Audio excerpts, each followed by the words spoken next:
Hello বন্ধুরা, স্বাগতম আমার চ্যানেলে। আজ আমরা কথা বলবো এমন এক দেশ নিয়ে যেটি রহস্যে ভরা, উত্তর কোরিয়া।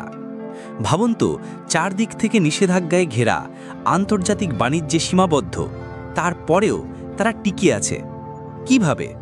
আর কেন কেউ বলে তারা ধনী, আবার কেউ বলে তারা ভীষণ দরিদ্র?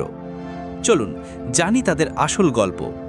উত্তর কোরিয়া, যেখানে সবকিছু সরকারের নিয়ন্ত্রণে।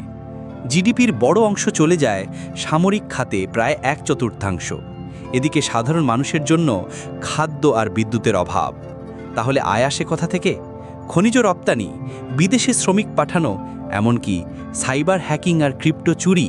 হ্যাঁ, সবই তাদের অর্থনীতির অংশ। পিয়ংইয়ংয়ের অভিজাত শ্রেণীর জন্য রয়েছে বিলাসবহুল বাজার, যা সাধারণ মানুষের কাছে একেবারেই অজানা। তাহলে কেন ধনী মনে হয়?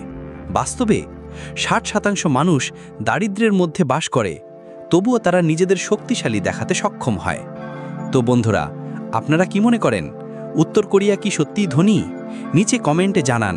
আর ভিডিও ভালো লাগলে লাইক, শেয়ার ও সাবস্ক্রাইব করতে ভুলবেন না। চলুন শুরু করি।